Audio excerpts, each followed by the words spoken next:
Lockdown, बेरोजगारी का संकट, व्यापार हो चुका है ठप, बिजली के बिलों ने दिया है जोरदार शॉक, जिम व्यवसायियों का भी कर दिया है बुरा हाल। तो मत रहे शांत, उठाए आपकी आवाज, क्योंकि नवी मुंबई पुनर्वसन सामाजिक संस्था आपके लिए लेकर आ रहा है मुक्त व्यासपीठ। आवाज आपकी, मंच हमारा।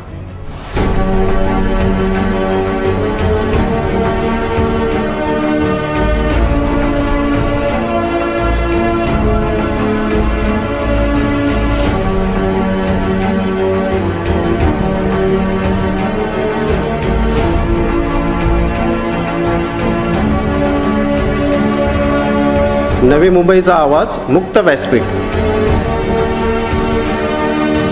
नवी मुंबईचा आवाज, मुक्त व्यासपीठ.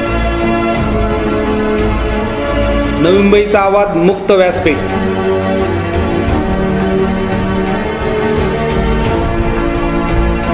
भूखमरी और डिप्रेशन से बचना है तो खुला मंच पे आना है.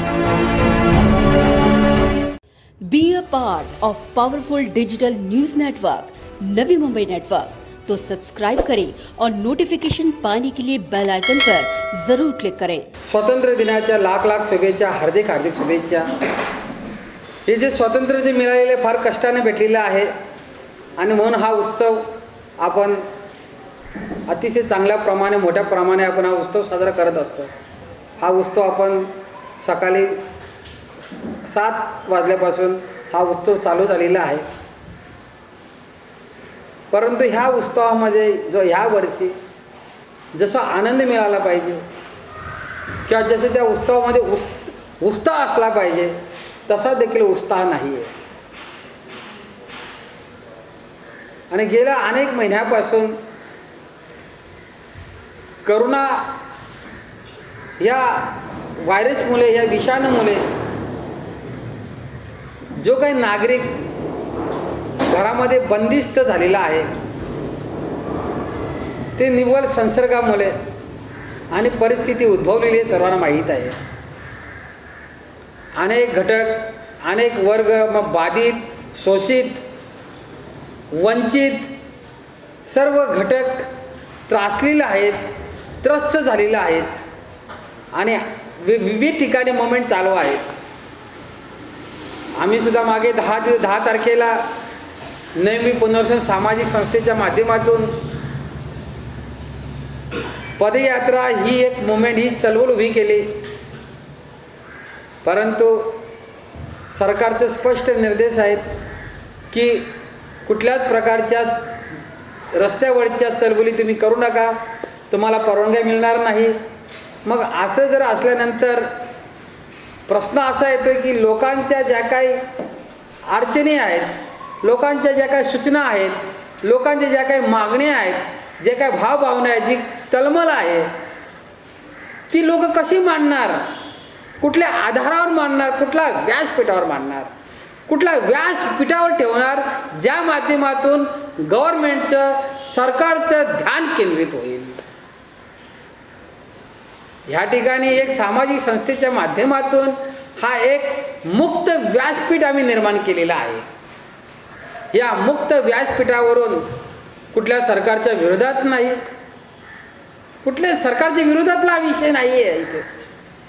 फक्त जनतेच्या जो बाधित, वंचित आणि शोषित जो घटक आहे, तो घटकांचा जो आवाज आहे, त्यांच्या सूचना, मागण्या, कलकल ह्या गोष्टी एखादा व्यासपीठ निर्माण करावं म्हणून या ठिकाणी व्यासपीठ निर्माण केलं. या व्यासपीठाला आम्ही मुक्त व्यासपीठ असं नाव दिलेलं आहे.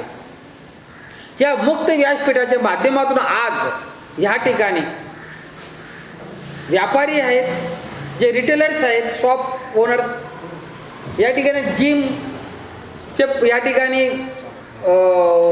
मालक आहेत, चालक आहेत, रिअल इस्टेटमधले मंडळी आहेत या ठिकाणी. तर ह्या ठिकाणी आम्ही ह्या ठिकाणी यांच्या ज्या काही अडचणी, त्यांच्या सूचना आणि त्यांचे मागण्या या मुक्त व्यासपीठावर, या मुक्त व्यासपीठाच्या माध्यमातून सरकारपर्यंत जावं हाच आमचा हेतू आहे. आणि आम्ही हा जी मुवमेंट आहे ही मुवमेंट आजपासून चालू करतोय. आज स्वातंत्र्य दिन आहे. या स्वातंत्र्य दिनाच्या निमित्ताने डिजिटल मुवमेंट मागे आमची होती ती फिजिकल आणि डिजिटल होते, परंतु आता फक्त निव्वळ डिजिटल मुवमेंट आणि ते मुक्त व्यासपीठाच्या माध्यमातून आज पहिला दिवस आहे, स्वातंत्र्य दिन आहे. या स्वातंत्र्य दिनाच्या दिवशी ते औचित्य साधून आज आम्ही याचा एक मुहूर्त करत आहोत, सुरुवात करत आहोत. आणि ही सुरुवात झाल्यानंतर प्रत्येक 5 दिवसाला किंवा 7 दिवस किंवा हप्त्यामध्ये जसं या ठिकाणी आम्ही एक प्रोग्राम शेड्यूल ठरवू, त्या शेड्यूलच्या माध्यमातून आम्ही विविध घटकांना या ठिकाणी निमंत्रण करतोय. माझ्यासमोर जे इथे या ठिकाणी बसलेले आहेत आणि आम्ही नागरिकांना आवाहन करतोय, जो वंचित, शोषित आणि बाधित, मग तो व्यापारी असेल, श्रमिक असेल, उद्योजक असेल, कर्मचारी असेल, अशा सर्व घटकांना मी निमंत्रण देतोय, आवाहन करतोय की ह्या मुक्त व्यासपीठाचा आपण लाभ घ्यावा आणि आपले सुख दुःख मागण्या सूचना सरकारकडे, सरकारचं लक्ष केंद्रित करण्यासाठी आपण आपली नावं नोंदण्यात यावी आणि ह्या ठिकाणी आपण व्यासपीठाचा या व्यासपीठाचा आपण फायदा घेऊन जनते सरकारपर्यंत आपलं सरकारचं ध्यान केंद्रित करावं.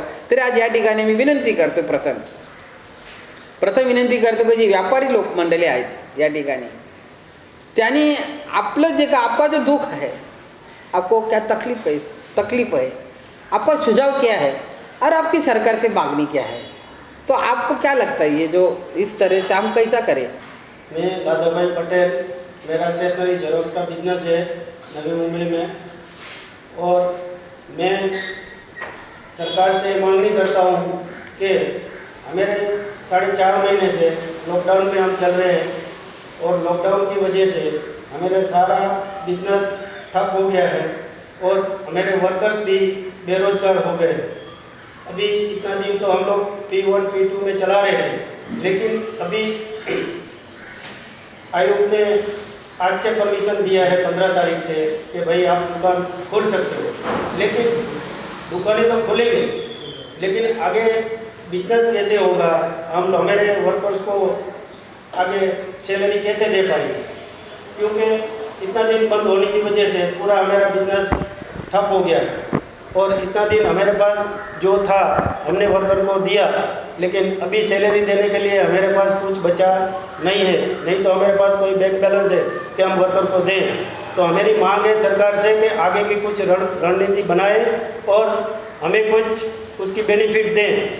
हम सरकार से बेनिफिट इसलिए मांग रहे हैं कि सरकार को पूरा हम टैक्स भरते हैं, लाइट बिल भरते हैं, GST भरते हैं, इनकम टैक्स भरते हैं, प्रॉपर्टी टैक्स भरते हैं. सभी भरने के बावजूद हमें यहाँ लोकल जो अथॉरिटी है हमें बहुत सारा परेशान किया P1 P2 में, लेकिन हमने वो सब सहन किया. फिर भी हमारे वर्कर को हमने जो हमारे से हो सकता उतनी हमने सैलरी भी दी, लेकिन आगे हम सैलरी दे पाएंगे या नहीं दे पाएंगे वो मुझे खुद को भी पता नहीं है. मैं आगे बिजनेस चला पाऊँगा नहीं चला पाऊँगा मुझे खुद को पता नहीं है. आज मेरे पास नवी मुंबई के अंदर स्टेशनरी जेरोक्स की 8 दुकानें हैं और 8 दुकानें में मिलके मेरे पास करीबन 85 वर्कर्स है. तो 85 वर्कर्स में आज तक मैंने सैलरी दिया, लास्ट मंथ का मैं सैलरी उन लोगों को नहीं दे पाया, क्योंकि P1 P2 की वजह से मेरा बिजनेस ही नहीं हो रहा था, करके मैं सैलरी उनको नहीं दे पाया.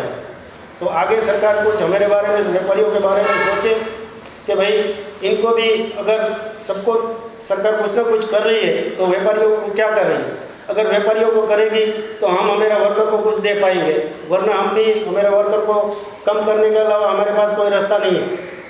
अभी 85 वर्कर्स बोलो तो ये 85 जो कर्मचारी है वो सिर्फ एक मालिक के पास है. मेरे पास 85 वर्कर इंटू उनका फैमिली गिनो, एवरेज गिनो 3 का, तो कितना हो गया 8 तेरी 24 240 250 वर्क लोग मेरी वजह से पढ़ रहा है. अगर मैं फेल हो जाऊं, मार्केट से आउट हो जाऊं, तो 350 लोग बेघर हो गए. एक आदमी की वजह से 350 लोग बेघर हो जाते हैं. पूरा फैमिली 8 लोग हो गए. ऐसे ही इनके ऊपर नई मुंबई में लाखों लोग हैं. जो लाखों लोगों को रोजगार दे रहा है। इनका भी कहना है कि हमारी जो लड़ाई है कि लोगों का जो रोजगार है वो रोजगार कायम रखने की लड़ाई चालू है। इनका भी मकसद है कि चलो ठीक है हम व्यापारी है, चलो ठीक है व्यापार है वो आगे पीछे हो जाएगा, लेकिन जो लोग है लाखों लोग अभी जो लाखों लोग जो बेघर हो जाएंगे, जो भूखमारी और डिप्रेशन से वो लोग का जीवित आने में आरोग्य आने होने, उसके लिए क्या? तो ये जो एक इसका हम जब पकड़ते हैं तो देखो कितना लोग होते हैं। तो इसीलिए ये जो व्यापारी सामने तो आया है, लेकिन व्यापारी की लड़ाई आज व्यापारी की नहीं रही है, वो कर्मचारी के लिए आज रास्ते पे आ रहा है। या ये अपना जो मुक्त व्यासपीठ है वो मुक्त व्यासपीठ पे आ गए। भावेश जी वैसे उसका कपड़े का दुकान है।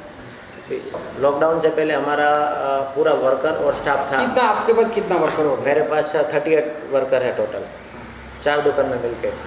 तो लॉकडाउन की वजह से सब दुकानें बंद थी, तो लोगों ने क्या किया कि यहाँ पे मिडिल क्लास लोग थे, वहाँ पे उनको खाने का तकलीफ़ होता था। फिर वो लोग ने अपना गांव का रास्ता चुना, यहाँ से हम उनको गांव भेजा। आज गांव से आने के लिए उनको आना है, ऐसी अभी परिस्थिति ऐसा है कि P1 P2 अब तक चल रहा था, तो अभी 100% वर्कर रखना हमारे लिए पॉसिबल नहीं था। तो फिर हमने क्या किया, हमारे पास जितने वर्कर यहाँ पे बॉम्बे में थे उनको हमने 50% वर्कर को रखा, उनको रखा। फिर जो गांव थे उनको उनका फ़ोन आता था कि हम वहाँ पे आ जाए, तो हम कैसे बुलाए उनको, क्योंकि हमारे पास बिजनेस करने के लिए शॉप ओपन नहीं रहता था। तो हम उनको बुला के भी हम सैलरी दे, वैसा हमारा कैपेसिटी भी नहीं था, क्योंकि बिजनेस पूरा व्यापारी लोगों का जो रहता है ना, वो चक्रव्यूह पूरा बिजनेस के ऊपर रहता है। बिजनेस से पैसा लो और बिजनेस से कमा के वर्कर को दो।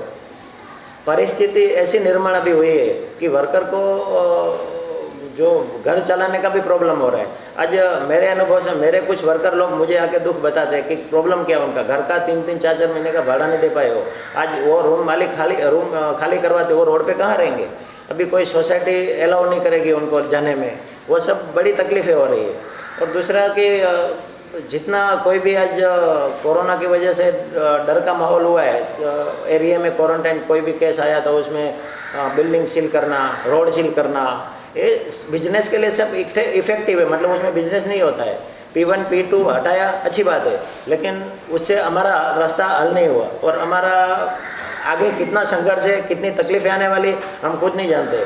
उसके बारे में सरकार को कुछ सोचना चाहिए। आज सरकार हमारे सपोर्ट में नहीं रहेगी, क्योंकि हम हमारे लिए नहीं मांग रहे। आज ठीक है, हमको अगर समझो 2 महीना और भी निकला, हम निकाल सकते हैं, लेकिन हमारे वर्कर का क्या?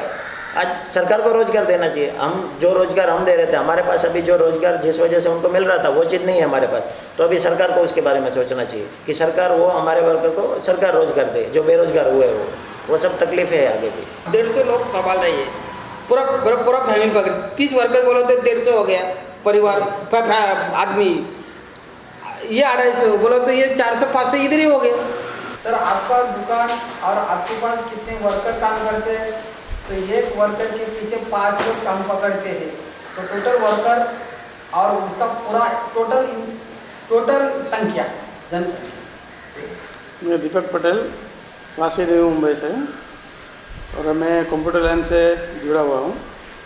अभी वासी नवी मुंबई में 5 दुकानें हैं और 5 मिला के तकरीबन 40 लोगों का स्टाफ है। तो अभी लॉकडाउन की वजह से मतलब बिजनेस तो कुछ था ही नहीं, और वर्क फ्रॉम होम था, तो ऑफिस है, कंपनी सब बंद थी, सप्लाई सब बंद था, तो कोई बिजनेस का कोई सोर्स नहीं था।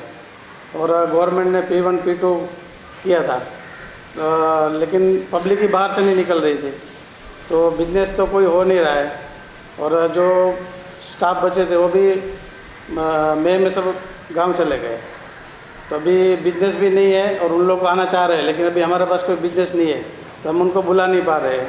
और पेमेंट की डिमांड करें तो हम पेमेंट भी नहीं दे पा रहे हैं। तो अभी जो उनका घर चलाने के लिए गवर्नमेंट हमें क्या सजेस्ट कर रही है, उसका हम वेट कर रहे हैं।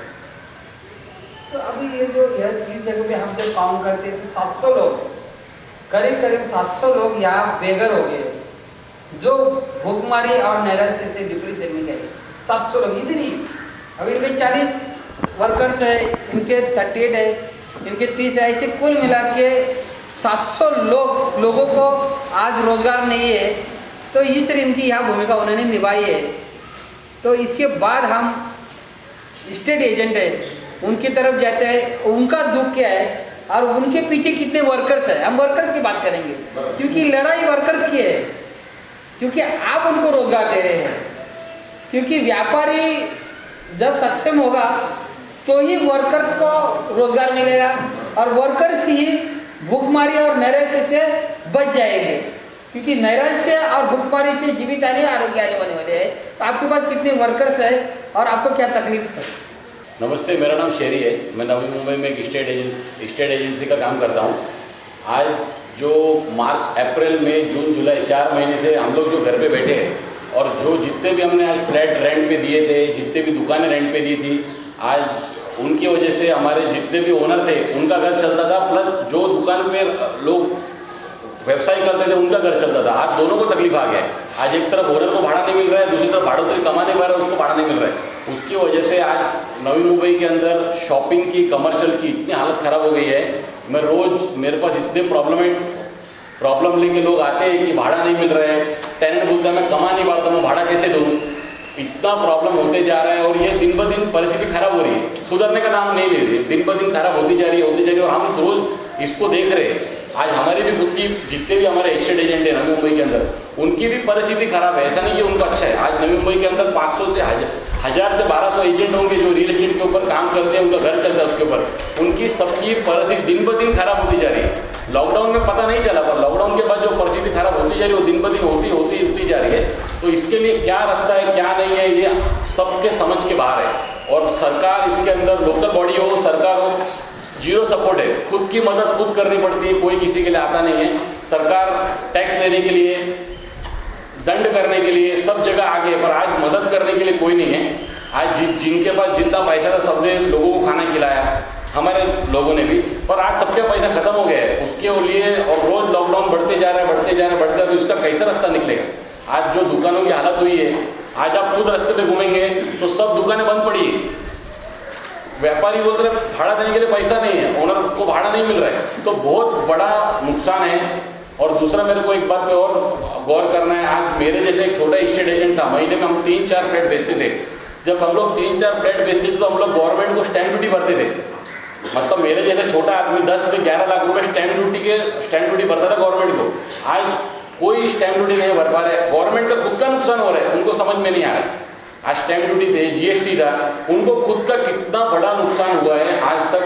अभी तक मेरे को लगता नहीं उनको सो रहे हैं, उनको लगता सो रहे, उनको समझ में नहीं आ रहा है। ना गवर्नमेंट, स्टेट एजेंट और रियल एस्टेट के लिए कोई गुड न्यूज़ दे रही है, ना इसके ऊपर कोई चर्चा हो रही है, ना कुछ कर रहा है। बिल्डरों की हालत खराब है, बिल्डर की वजह से हमारा भी स्टेट एजेंट लोगों की हालत दिन ब दिन खराब हो रहा है। पर हम बोले किसको क्या, किसको भी नाना नहीं। हम लोग को एक मंच दिया है तो करके मैं मेरा जो भी थोड़ा बहुत दुख है मैं बोल पा रहा हूँ। पर हालत लिटरली लॉकडाउन के बाद परिस्थिति खराब होती जा रही है, महसूस हमको दिखता है। लोग घर पे बैठे, उनको समझ में नहीं आ रहा करना क्या है क्या नहीं करना, बस दिन ब दिन परिस्थिति खराब हो रही है। दूसरा एक बहुत बड़ा हमारे सामने प्रॉब्लम है, जितना भी नवी मुंबई के अंदर सोसाइटीज है उनको इतना कंफ्यूज करके रखा है लोकल बॉडी ने, इतना कंफ्यूज करके रखा है। भाई को बुलाओ मत, कोई फ्लैट देखने जा नहीं सकता है, कोई बाहर का में अलाउ नहीं है। सेक्रेटरी, चेयरमैन को लगता है वो पूरा बिल्डिंग के मालिक वही हो गए, उसके ऊपर कोई कुछ नहीं बोल पा रहा है। आज हमको इतना तकलीफ होता है, अभी आपका फ्लैट जैसे रेंट पे देना है, हमको फ्लैट दिखाने जाना है तो इतना गंदा ट्रीटमेंट, सेक्रेटरी, चेयरमैन को लगता है बिल्डिंग उनकी हो गई। और इतना मतलब गवर्नमेंट की तरफ से कोई कानून नहीं है कि किसी को अंदर लेना है क्या नहीं लेना, कंफ्यूज कर दिया पूरा सोसाइटी जितनी भी है नवी मुंबई की। सब सेक्रेटरी, चेयरमैन कंफ्यूज है करना क्या है, उनको पता ही नहीं क्या करना है। और सब अपने अपने कानून अपने अपने मन से बना रहे। हर सोसाइटी में अपने कानून, नया नया कानून, कोई एक सिंगल कोई कानून ही नहीं है इसके अंदर। तो इतना प्रॉब्लम हो रहा है कि हम लोग कोई फ्लैट बाढ़ में नहीं चढ़ा पा रहे, कोई बिल्डिंग में घुस नहीं पा रहे। पेशेंट तो निकलते जा रहे हैं, पेशेंट तो बढ़ते जा रहे हैं, पर लॉकडाउन उसका परफेक्ट सोल्यूशन नहीं है सर। अपन को, लोकल बॉडी को हर सोसाइटी के अंदर एक सेम गाइडलाइन देना चाहिए, सेम एक प्लेटफॉर्म पे काम होना चाहिए। पर इधर हर सोसाइटी का कानून अलग, हर सेक्रेटरी, चेयरमैन का कानून अलग। तो ये परिस्थिति है और सर मेरे को लगता है कि और आने टाइम में खराब होगी, कोई ठीक होने वाली परिस्थिति मेरे को लगता नहीं है। अब आने वाले टाइम के अंदर इसको कैसा फेस करेंगे और गवर्नमेंट हमको क्या हेल्प करेगी ये तो वक्त बताएगा।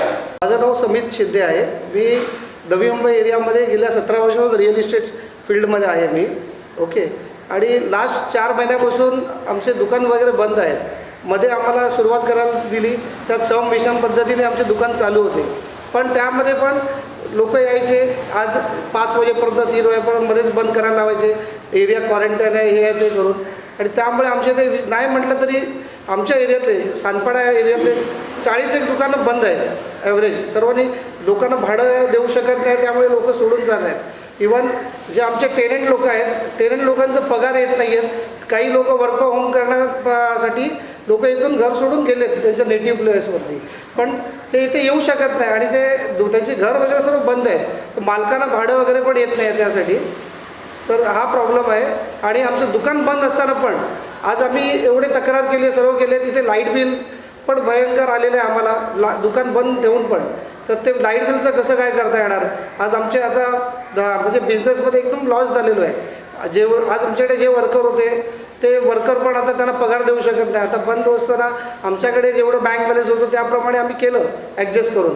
पण पुढे आम्हाला आता काय कळत नाही की काय करायचं करून. ये जो बात है कि सबका दुकान है, दुकानदार है, मतलब व्यापारी है, लेकिन व्यापारी का ये कहना है कि जब दुकान ही बंद है तो लाइट बिल क्यों भेजती है. जो आज लाइट बिल का जो मुद्दा है, ये सब दुकान है, दुकान तो बंद ही था ना. जिम बंद था, दुकान बंद था, जो व्यापार क्षेत्र था, व्यापार क्षेत्र तो सभी बंद था. सब बंद होने के बावजूद भी लाइट बिल आ रहा है. हमारे कहना ये है, दुकानदार जो है उनका दुख है कि जब हमने दुकान ही बंद था तो लाइट बिल मत गए. लाइट बिल माफ करने का सवाल नहीं उनका. उनका कहना है कि लाइट बिल जो दिया वो पीछे ले लो, वो रिटर्न ले लो, और सिर्फ मीटर रेट है, मीटर का भाड़ा है उतना ही ले लो. अभी कह रहे हैं जिम चला रहे तो आरोग्यालय बोलो, जिम एक आरोग्यालय है, हेल्थ है, वहाँ मानसिक स्थिति मजबूत होती है. लेकिन जब जिम ही बंद कर दिया तो मानसिक स्थिति खराब होगी. मानसिक स्थिति खराब होगी तो प्रतिकार शक्ति खराब होगी.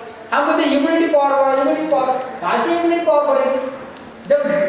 जब जिम ही बंद है ऊपर से तो कैलाश कर रहा. आपको क्या लग रहा है कि आपका सुख क्या है, आपका सुझाव क्या है और आपका डिमांड क्या है, और ये नहीं होगा तो आगे कैसा होगा. माझं नाव कैलाश पाटील आहे. मी एक जिम चालक आहे. आणि महत्त्वाचं सांगण्याचं कारण की आज नवी मुंबईमध्ये 400 ते 500 फिटनेस सेंटर आहे. म्हणजे ते फिटनेस सेंटरमध्ये बघितलं तर जिम पण येतात, फिटनेस सेंटर पण येतात, योगा पण येतात, क्रॉसफिट येतात. अशा अनेक प्रकारचे फिटनेसच्या लेवलचे असे काय काय सेंटर्स आहेत. आता हे सेंटर जेव्हा लॉकडाऊन जेव्हा चालू झालं 22 मार्चपासून, तुझ्याकडे किती टोटल जिम नवी मुंबईमध्ये जिम, फिटनेस सेंटर, योगा असं 350 ते 400 असे फिटनेस सेंटर आहेत. म्हणजे फिटनेस सेंटरमध्ये असं मोडलं जातं की त्याच्यामध्ये योगा पण आहे, जिम पण आहे, फिटनेस सेंटर पण आहेत आणि क्रॉसफिट पण आहेत आणि अलग अलग प्रकारचे असे ॲथलेटिक्सचे हे आहेत, प्रशिक्षक आहेत, ओनर्स आहेत. अशा अनेक प्रकारच्या फिटनेस सेंटरसाठी चालवण्याचा प्रयत्न करत आहे. आता यामध्ये असं आहे की प्रत्येकाने जागेसाठी भाड्यानेच घेतलेल्या आहेत जागा जेवढ्या पण. आता हे जागा भाड्या घेण्याचं आता घेणार आणि त्यानंतर जागेचं भाडं द्यायला आम्हाला द्यायचंच आहे. आता हे जागा जे भाडे द्यायचं आहे तर लॉकडाऊन आमचं बघितलं तर 22 मार्चच्या अगोदर 10 दिवस 15 दिवस अगोदर आमचे जिममध्ये सर्व फिटनेस सेंटर बंद केले आहेत. कारण त्यांना काय वाटलं होतं की इकडे गर्दी होते म्हणून. आता इकडे गर्दी होणार म्हणून 10 ते 15 दिवस अगोदर आम्हाला बंद होणार. आम्हाला वाटलं की 10-15 दिवसामध्ये चालू होणार, 1 महिन्यानंतर चालू होणार. पण प्रश्न असा आहे की ते जागेचं भाडं आमचं असं की 10,000 20,000 नाही आहे, लाखोच्या वरतीच आहेत. आज फिटनेस सेंटरमध्ये बघितलं तर एक लोकेशनची प्राईस 1.5 लाख, 2.5 लाख, 3 लाख असे. आणि प्रत्येकाच्याकडे आज इक्विपमेंट टाकण्यासाठी जवळजवळ 50 ते 60 लाख, 70 लाख, 1 कोटी असे प्रकारचे इक्विपमेंट्स अवेलेबल करून देतात फिटनेस सेंटरमध्ये. आता याच्यामध्ये आमच्याकडे काय एवढा पैसा नाही आहे की आम्ही डायरेक्टली एवढ्या पैशाने विकत घेणार वगैरे. आमच्याकडे असं आहे की आम्हाला लोनच्या माध्यमातून आम्हाला गेलं, कर्ज काढून आम्ही घेतलेलं आहे ते सर्व. आता एक कर्ज फेड करण्यासाठी एक माध्यम वेगळा होतो आहे. आणि आता आला भाड्याचा प्रश्न पहिला. तर भाड्याचा प्रश्न असा आहे की ओनर्स आम्हाला स्वतःहून फोन करतात आम्हाला भाडे द्या. आता भाडे द्या तर आम्ही भाडे कुठून देणार. एक तर जिम बंद आहे.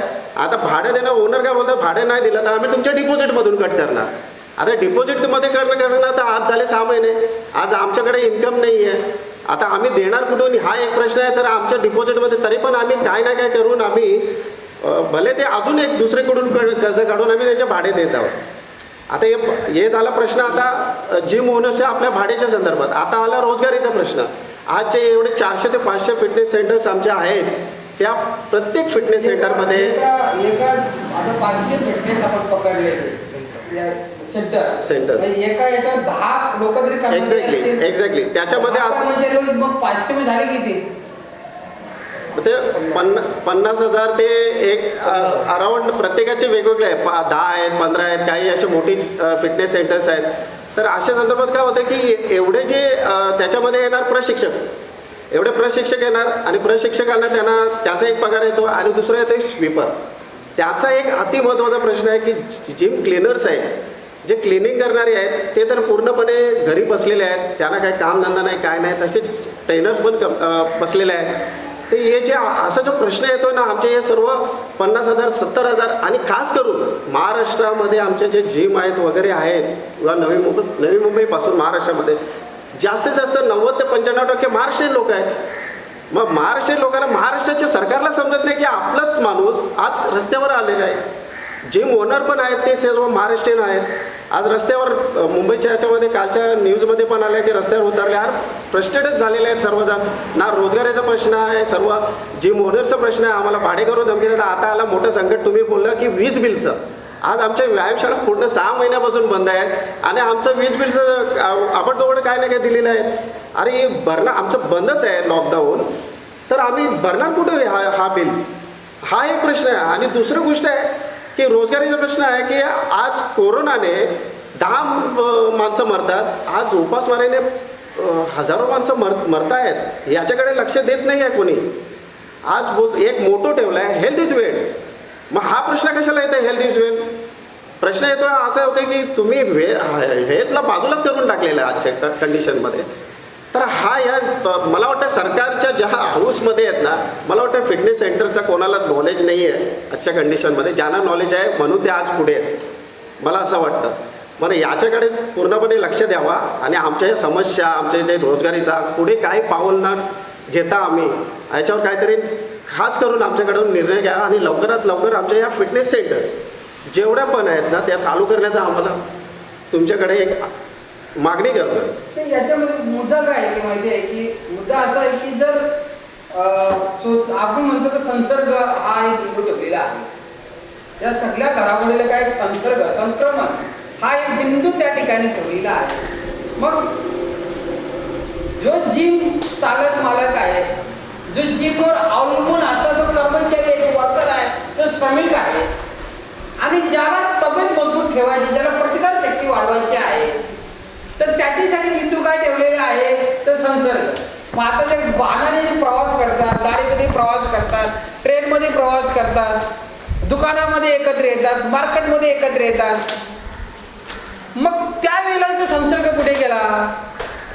आज जे सलून आहेत त्या सलून जे आहेत त्यांना ते सलून चालू केलं, बाब चांगले आहे, वाद नाही त्याच्यामध्ये. मग जिमसाठी असा का नियम आहे की त्यांच्यासाठी जे जिम बंद ठेवलेलं आहे, मग ते आणि चालू केलं तर संसर्ग होईल. मग बसमध्ये जी वाहतूक आहे, ट्रेनमध्ये जी वाहतूक आहे किंवा दुकानामध्ये जे एकत्र लोक येतात, मेडिकलमध्ये एकत्र येतात, हॉस्पिटलमध्ये एकत्र येतात, मार्केटमध्ये एकत्र येतात, मग हा नियम त्या संसर्गाचा बिंदू त्यांना लागू होत नाही का? मग त्यांना लागू होतो. मग हा संसर्गाचा बिंदू प्रत्येक ठिकाणी ठेवल्यानंतर मग या ठिकाणी बाकीच्यांना मुभा दिली असं केलं, म्हणजे यांचा तर एक स्पष्टपणे आहे. मग आम्ही काय वाईट केलेलं आहे? त्या ठिकाणी संसर्गाचा बिंदू ठेवलेला आहे, मग ते त्यांचं म्हणणं आहे की सलून चालू केलेलं आहे, मग आम्हाला का नको? आपण दुकानं चालू केलेलं आम्हाला का नको? मग त्या ठिकाणी बसमध्ये लोक प्रवास करतात, मग आम्हाला का नको? असं त्यांचं त्या ठिकाणी अनेक ठिकाणचं म्हणणं आहे त्यांचं. तर तुम्हाला या ठिकाणी वाटते की बाबा हे चालू ठेवल्याने संसर्ग वाढेल का? नाही, आता अजून एक सिंपलचा एक प्रश्न आहे की माझं सरकारला आणि असं महाराष्ट्र सरकारला किंवा केंद्र सरकारला असं एक आहे की हे तुमचा जो आकडा आहे, मला वाटतं काहीतरी 25 लाखाच्या आसपास काहीतरी आकडा गेलेला आहे. त्या आकड्यामध्ये तुम्ही जरा एक सर्वे करा आणि त्याच्यामध्ये बघा जिममध्ये जाणाऱ्यांना किती बाधा झालेली आहे. मला असं वाटतं जर तुम्ही हा कॅल्क्युलेशन केला ना, मला वाटतं असं नाही वाटत की 5%पेक्षा जिमवाल्यांना बाधा झालेल्या आहेत म्हणून या कोरोनाची. 100% मी तुम्हाला गॅरंटीमध्ये देतो. हे सर्व विदाऊट फिटनेस सेंटरच्या जे कोणाला आहे ना, त्यांना इम्युन सिस्टम कमी असल्यामुळे हे झालेलं आहे. आणि आजच्या कंडिशनमध्ये बघितलं तर जो पण जिममध्ये जाणारा म्हणजे ते त्याच्यामध्ये कोणी पण असेल, लेडीज असेल, जेंट्स असेल, कोण पण लहान मुलगा पण असेल ना, ज्याच्यामध्ये फिटनेसची ॲक्टिव्हिटीज असेल, त्याला अजिबातही कुठल्याही फ्लूचा ॲक्सेप्ट करत नाही आहे. हे आपल्याला माहीत आहे. लहानपणापासून स्कूलमध्ये शाळेमध्ये सांगितलं की तुम्ही हे पहिल्या ॲक्टिव्हिटीज ठेवा खेळायच्या वगैरे. तर हे आपल्याला माहीत असलं पाहिजे खास करून, आणि ह्यालाच आज सरकार दूर ठेवत आहे. तर याच्या हे जरा थोडंसं घेतलं तर, मनावर घेतलं तर खूप चांगलं होईल. तर ह्या ठिकाणी वास्तविक पाहता जिम हा एक आरोग्याला म्हणायला काय हरकत नाही. कारण ज्याची प्रकृती मजबूत आहे त्याच्याकडे प्रतिकारशक्ती मजबूत आहे, त्याची इम्युनिटी पॉवर मजबूत आहे. तर सरकारने जिम चालू करावं असं जिम धारकांचं म्हणणं या ठिकाणी स्पष्ट आहे. आमचं या ठिकाणी एकच म्हणणं आहे की जे घटक आहेत, आता व्यापारी बसले त्यांचे अनेक मुद्दे आहेत, जे इस्टेट एजंट सगळं अनेक मुद्दे आहेत, जिमचे अनेक मुद्दे आहेत. आणखी 5 दिवसामध्ये आम्ही आणखी घटक या ठिकाणी यावेत, त्याने त्यांचे मुद्दे सांगावेत. कारण ही चालू राहणारी मुवमेंट आहे.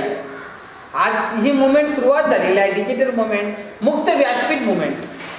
हे मुक्त व्यासपीठ मुवमेंट ही सुरुवात झालेली आहे.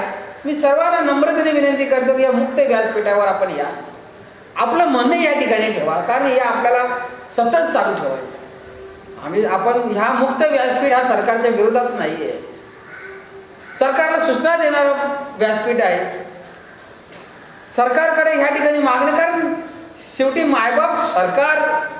मगच आम्ही चर्चा करताना ती चर्चा केली, आमची व्यापारी मंडळी होते. जर राजाने जर आमच्याकडे पैसे मागितले तर कसं वाटतंय, कानाला ऐकायला कसं वाटतंय. आज ह्या ठिकाणी आम्ही विरोध नाही करत की प्रधानमंत्री निधी द्यावं, मुख्यमंत्री निधी द्यावं, आमचा विरोध कोणाचाच नाही आहे. पण राजा ज्या वेळेला जनतेकडे प्रजेकडे पैसा मागतोय, राजा ज्यावेळेला प्रजेकडे मदत मागतोय, ते ऐकायला कुठेतरी, आमची मगाशी चर्चा झाली की ऐकायलाच आम्हाला कसं तरी कानाला बरं वाटत नाही की राजा जर मागायला लागत प्रजेने कुठे जायचं. तर असे काही अनेक मुद्दे या ठिकाणी चर्चेला येणार आहेत. आपल्या लोकांचा पाठबळ आहे, सपोर्ट आहे. आजचा पहिला दिवस आहे. या पहिल्या दिवसामध्ये आम्हाला जेवढं जमेल तेवढं जमेल, परंतु आम्ही नागरिकांना पुन्हा पुन्हा आवाहन करतोय की आपलं नाव, आपला व्यवसाय हे सगळं आमच्याकडे नोंदणी करा आणि या मुक्त व्यासपीठाचा आपण या ठिकाणी आपला सुख दुःख, सूचना, मागण्या जनतेपर्यंत ठेवण्यासाठी आम्ही व्यासपीठ निर्माण केलेलं आहे. त्या मुक्त व्यासपीठाचा वापर करावा. नवी मुंबईतील सर्व जनतेला आणि महाराष्ट्रातील तमाम जनतेला मी सांगू इच्छितो की या 4 महिन्याच्या काळामध्ये आपण सर्वजण बंदिस्त आहोत. बंदिस्त असलेला माणूस असाच तो पूर्ण त्याच्या विचारापासून आणि सर्व गोष्टीच्या अंगातून बघितलं तर तो पूर्ण खचून जातो, त्याचं शरीर खचून जातो, त्याचा मानसिकता खचून जाते. अशा परिस्थितीमध्ये आज 4 महिने आपण जर बंदिस्त राहून जर शासनाने ठेवलं असेल, अजून जर 2 महिने जर बंदिस्त ठेवलं तर यापुढे तो जगणार कसं. आज आपण या चर्चेमध्ये बघितलं आपण की व्यापाऱ्यांचं काय म्हणणं आहे, रिअल इस्टेटवाल्यांचं काय म्हणणं आहे, जिमवाल्यांचं काय म्हणणं आहे. अशा परिस्थितीमध्ये आज जर आपण 15 ऑगस्टच्या निमित्तानं स्वातंत्र्य दिवस म्हणून साजरं करत असताना नवी मुंबई पुनर्वसन सामाजिक संस्थेच्या माध्यमातून हे मुक्त व्यासपीठ तयार केल्यानंतर जर अशी भावना व्यापाऱ्यांच्या आणि अन्य घटकांच्या माध्यमातून येत असेल तर कुठंतरी शासनाने विचार केला पाहिजे की बंदिस्त ठेवल्यानंतर उपासमारीची वेळ किती लोकांवर आली असेल, त्यासोबतच नैराश्यामध्ये गेलेल्या लोकांची संख्या किती असेल. आणि अशा परिस्थितीमध्ये आपण अजून जर समजा लॉकडाऊन वाढवलं तर त्यामध्ये अनेक लोकांचे कोरोनामधून जीव नाही गेले तर त्यांचं कदाचित डिप्रेशनमध्ये त्यांचा जीव जाईल. कारण आपण बघितलं, कोण सांगते माझ्याकडे 40 कामगार आहेत, कोण सांगते माझ्याकडे 20 कामगार आहेत, कोण सांगते की 400 फिटनेस सेंटर या नवी मुंबईमध्ये आहेत, काही लोक सांगतात की 1200 लोक या ठिकाणी रिअल इस्टेटमध्ये काम करणारे लोक आहेत. आणि मग जर एकूण संख्येचा जर विचार केला तर नवी मुंबईच्या आज 15 लाखापैकी आज या ठिकाणी जवळजवळ नाही करताना 5 ते 10 हजार लोक कुठं ना कुठं लॉकडाऊनमुळे घरी बसलेले आहेत. अशा घरी बसलेल्या लोकांना काय काय आजार त्यांच्या अंगाशी जोडला गेला असेल हे आपण विचार करू शकत नाही. आणि म्हणून आज या मुक्त व्यासपीठाच्या माध्यमातून लॉकडाऊन रद्द करणं हाच एक खरा पर्याय आहे. कारण आपण पहिल्या महिन्यात आपण घरी बसवलं, सर्वजण बसले, काही हरकत नाही, सर्वांनी शासनाला मदत केली. का तर या कोरोनाचा संसर्ग हा नवी मुंबई शहरामध्ये वाढू नये, माझ्या भावाला, माझ्या काकाला, माझ्या आजोबांना, माझ्या बाबांना हा संसर्ग येऊ नये म्हणून सर्व घरी बसून आपल्या शासनाला मदत केली. दुसऱ्या महिन्यात पण मदत केली. पण दुसऱ्या महिन्यानंतर आपण जर बघितलं असेल की या ठिकाणी तो कोरोना संसर्ग माझ्या घरापर्यंत नाही आला, परंतु घरी बसून व्यवसाय बंद पडल्यामुळं, रोजगार गेल्यामुळं आणि ज्या ज्या फील्डमध्ये काम करत असताना जे काही घरामध्ये आवश्यक असणाऱ्या गरजेच्या वस्तू मला विकत घ्यायला पैसे नाही, मला माझ्या पोरांना सांभाळण्यासाठी त्यांना आज घरामध्ये पैसे नाही आणि म्हणून तो मानसिक तणावामध्ये आलेला आहे. गरजा भागू शकत नाही म्हणून तो मानसिक तणावामध्ये आलेला आहे. लाईटीचं बिल भरायचं आहे, शाळेची फी भरायची आहे, अशा अन्य विविध टॅक्स भरण्याची वेळ त्याच्यावर आलेली आहे. लाईटचं बिल असो किंवा भाडं असो, जसं व्यापाऱ्यांना, जिमच्या व्यावसायिकांना आज त्यांना भाडं भरण्यासाठी पैसे पाहिजेत. अशा परिस्थितीमध्ये घरी बसून हे सर्व तो करू शकतो का? तर त्या करू शकत नाही. आणि म्हणून या मुक्त व्यासपीठाच्या माध्यमातून जसं आता मगाशी नानांनी उल्लेख केला, मला काही लोक भेटायला आले की सलून कधी उघडे होणार. आज मॉल्समध्ये काम करणारे कामगार आमच्याकडे येतात की मॉल्स ओपन नाही झाले तर आम्ही बेरोजगार होऊन जाऊ, रोजगार मिळणार नाही आणि म्हणून बेरोजगार झालो तर माझं घर चालणार नाही. असे अनेक विविध घटक आज त्यांना बेरोजगारासोबत सामना करावा लागतो. लॉकडाऊन रद्द करणं हेच आज पर्याय. मला या ठिकाणी स्वतंत्रता दिवस आपण साजरा करत असताना दुःख या गोष्टीचं आहे की आपण 4 महिन्यापासून लोकांना बंदिस्त करून ठेवलेलं आहे, लोकांना घरामध्ये बांधून ठेवलेलं आहे.